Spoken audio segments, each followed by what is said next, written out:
Hi, and welcome everybody to another edition of the Winner's Circle Sports Betting Podcast. My name is Ross Benjamin of rbwins.com. Like every Wednesday, I am joined by Mr. Sean Higgs of picksandparleys.net. Sean, how are you? Pretty good. Another week of college. When are we? Week 9? What is this? Week 9 college football, week 8 NFL. Man, it's going fast. I know. I said all the time, like, in March, it was like, football. I can't wait till football gets here in April. Now, since it's football, it's like, wow, we have like 3 months left of football. It's like bowls are a month and a half away. It's crazy. It's so fast. I know. You want it to go. Like, I'm kind of like, oh man, I can't wait till my kids get out of diaper. Now my son's driving. I mean, like, what the heck's going on here? Yeah, I mean, college football always seems like it flies by to me. Big difference, 18 regular season weeks in the NFL, 3 playoff weeks, and then the Super Bowl. So it's pretty much an extended season, which I'm glad. Yeah. But college football, you're talking about everybody playing a 12-game regular season schedule. Then it comes down to conference championship games, and then we're into mostly meaningless bowl games until the college football playoffs and the New Year's 6 bowl games. But in any event, we're talking college football today. I have a free pick in the Pittsburgh at North Carolina game on Saturday, and Sean has a free pick in the Ohio State and Penn State game on Saturday. Sean, before you get to your free pick, tell the folks exactly how you've been doing of late, what you might have coming up, because I know you like to post early a lot of times. And tell them a little bit about your video you do every day at picksandparleys.net. Yeah, midday money, 7 days a week. Check that out. It's on YouTube. I got on Twitter, Mr. Sean Higgs. You can see it on there as well. And there's a Facebook group. But every day, 12 noon. It's a lot of free picks. And now kind of a little lower. You got NBA, and it's tough. Listen, NBA is tough bet. You got lines come up late, injury concerns, stuff like that. So I kind of tread lightly in NBA. Hockey the same. I try to find good spots. But listen, for me, we got football, NFL, and college, and we're 14 days away from college hoops. NFL's been great. I finished up a 9-2 week. Can't beat that. It's been a good season. I'm 65, 66%. So that's good. And college, though, I'm hovering around that 52% mark. So not quite making money, not really losing a ton, just treading water. I gotta break through that ceiling there. I'm having I don't know. The video, we've been all right, though. Video-wise, we're okay here in the free picks. So. I mean, we're 15.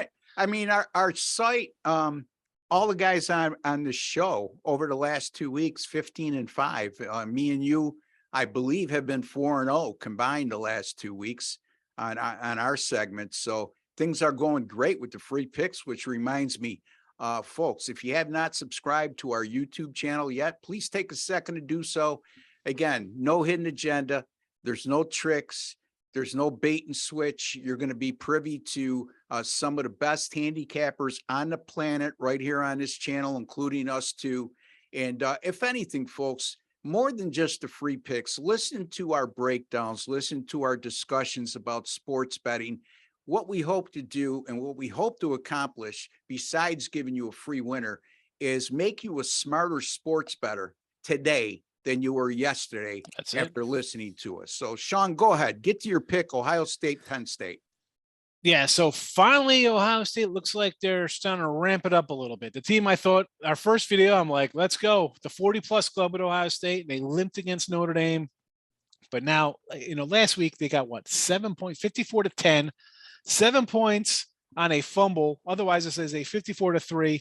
And they had 3 field goals of 25 yards or so, 25, 27, 26 yards. Yeah. This could have been, 73-3 if they were against a really good defense too, right, Sean? Yeah. And listen, I had, Penn State versus Michigan. I had Penn State. I'm thinking, all right, we're getting some points here. They're for real. You go to Auburn, not a great SEC team, but you put up points. Hey, that's a good win. 40 on the road in SEC country versus anybody but Vanderbilt. I think, wow, they're not really pretenders. They might be a little contender here at Penn State. Then they give up 400 yards rushing to Michigan. So I'm like, wow, maybe that's the true team. But then last week, of course, I come in on Minnesota, which is probably, second guess myself. Me too, buddy. maybe not that, that Minnesota team's kind of like a weird kind of team. They lose to Illinois 26-14. Purdue beat them 20-10. So maybe they're not the best offensive, but I figured they're going to run the ball, get close. Yeah. I don't see Penn State here. If you're giving up 40, and now they've played close ones here at Ohio State. These have been close games, 33-24 last year, although, again, Ohio State settled field goals. I just don't see it. I think the Buckeyes right now are the best team in the country. It's them. Probably Georgia too, and Alabama. I'm not going to put up there, but for me, I've said it before. We've had Ohio State a couple times. I just think the offense can write its own score. I don't care about the defense, whatever defense they're playing. They should be able to put 40 plus up here. Yeah. Now it's 2 touchdowns on the road, 15 and a half. I get it, but I'm not buying Penn State. You beat a Minnesota team that I thought was kind of good. Digging deeper, bad play on my part, thinking they were going to hang tough. And they get run out by Michigan, and I think Ohio State will run out Michigan by 20 themselves. So I'll lay it here. Come on. Yeah, I can't disagree. Look, Minnesota also played without their starting quarterback, Tanner Morgan. Yep. And I, like you, took Minnesota last week with the thought process. That was my only loser of the college football week. I went 4-1, by the way. And the thought process for me, I'm sure, lined up with yours is that, you got a Penn State team that just gave up over 400 yards rushing. And what does Minnesota do well if they do anything well offensively? Run the ball. And they gave up more yards in that game than they did all season on the ground to Michigan. Yeah. So I'm like, all right, I'll be alive with this guy who could run for 180 every game. Sure. Sign me up. Star running back, quarterback that could run the ball. But that quarterback was the backup quarterback for Minnesota. He was overwhelmed. It was way too big for him. And it is what it is. Anyway, Ohio State, you're right. I mean, here's the difference I see with Ohio State compared to Georgia is I think Ohio State's more balanced, meaning offensively and defensively. Yes, Georgia will score some points, but they're not putting up 40 spots against quality defenses. Nah. Say what you will about Iowa, but Iowa is an excellent defensive team, and Ohio State made them look like they're the most porous defensive team in the country. Yeah. So, it's hard to imagine. They didn't even play a good game and put up 54 points. It wasn't even a good game. Like it was 20, whatever it was, at 26 points a half. For like, wow, this is a, you could just see the back door coming in that game if you had Ohio State thinking, oh boy, this isn't going to be pretty. Yeah. And that's an offense that had 2 wide receivers drafted in the first round last year. Crazy. Yeah, they're not missing a beat. You know what I mean? They just recruit so well. Yep. And it'll be a tough environment at Penn State, but the line speaks for itself. I mean, before the season started, I don't think anybody would have said Ohio State's going to go into Penn State as a better than 2 touchdown favorite. Not because we didn't think Ohio State was that good. It's because we thought Penn State would be very competitive, a top 10 type team. They still may be. Look, they only lost 1 game this year, but the eye test tells me differently. I agree with you. Sean, wholeheartedly on that game. Ohio State minus 15.5 over Penn State for Sean Higgs. I believe that's the correct line, right? 15.5? 15.5, yes, sir. Okay. Just want to make sure. Because I just went through this on another video, So and the game of the year line, when this was initial line, this was a Ohio State 9. So you see the adjustment, 6 points. There you go. Exactly to my point and yours. Anyway. All right, I'm going to take a look at Pitt, North Carolina, 8 p.m. Eastern time. The game will be played in Chapel Hill, North Carolina, home of the Tar Heels. Right now, as we speak, North Carolina is a 3-point favorite, and the total in this game is 64.5. I went up and down the landscape here trying to find an edge when it comes to picking a side in this game against the spread, and I just couldn't get there. I mean, on top of that, this looks like a very fishy line to me. We have a 6-1 North Carolina team as number 21 in the country. And they're just a 3-point home favorite against an unranked Pitt team that's 4-3. And also coming off a loss at Louisville by a couple touchdowns. And now they go into Chapel Hill, and boy, oh boy, the odds makers giving them a lot of respect. I understand it to a degree, but the last 10 meetings between these teams, all decided by 7 points or fewer.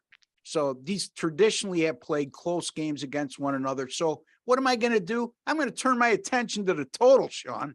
You know, this is a North Carolina offense, number 8 in total yards, number 9 in scoring, number 12 on third down efficiency. That's all nationally. That's not in the ACC. That's nationally.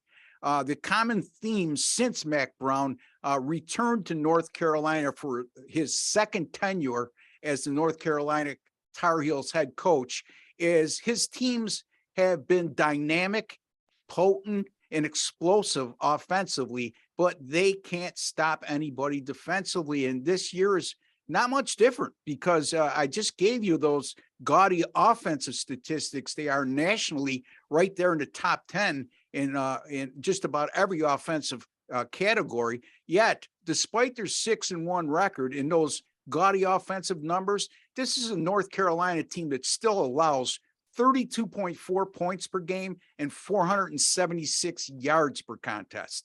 Yep. So I just think that this game, even though Pitt's defense is pretty darn good, I just think that Pitt's going to be able to really move the ball offensively, unlike they did last week. I also think North Carolina won't miss a beat when it comes to that as well. And, Pitt's coming off that 24-10 loss at Louisville. That game went under 55. That broke a string of 4 straight overs for the Panthers. And secondly, this is a Pitt team since 2020, 8-1 to the over off a straight up loss with an average combined score of over 60. So Pitt, North Carolina, over 64.5 for me. Ohio State minus 15.5 at Penn State for Sean.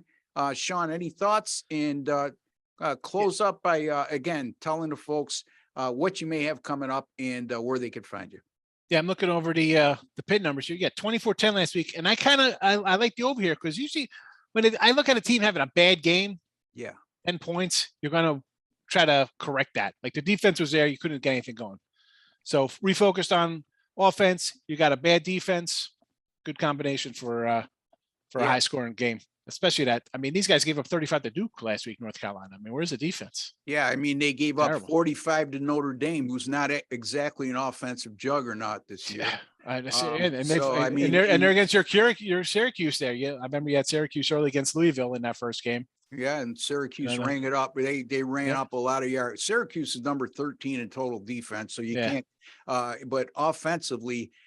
Look, they're a good offensive team right now statistically, but they're not great. But they rang up 31 points in that game, and I believe close to over 400 yards of total offense. So yeah, no, definitely on the over here with you, sure. And again, midday money, 7 days a week.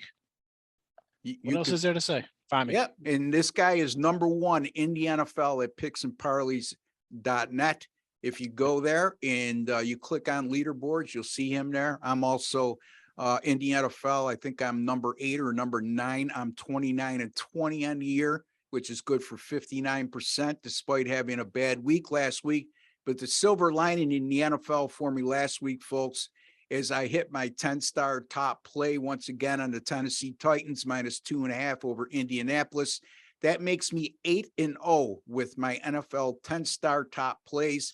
I cashed in last night in the NFL on the over in the Chicago and New England game, over 34 points at the half. So that was no sweat, even though it only ended up at 47. And, so NFL primetime games, 13-5 this year, coming off a 4-1 week in college football, off to a 2-0 start in the NHL, and 7-3 with my last 10 in Major League Baseball. You can find me at rbwins.com. That's rbwins.com or rossbenjaminsports.com, whatever you prefer. All my single game and multi-game daily packages are guaranteed, which means if you don't win, you don't make a profit, I will refund your account and credit your account, I should say, the exact amount of your purchase price. And you could use that anytime you want toward future purchases. And again, for Sean Higgs and Ross Benjamin, we like to wish each and every one of you all the very best.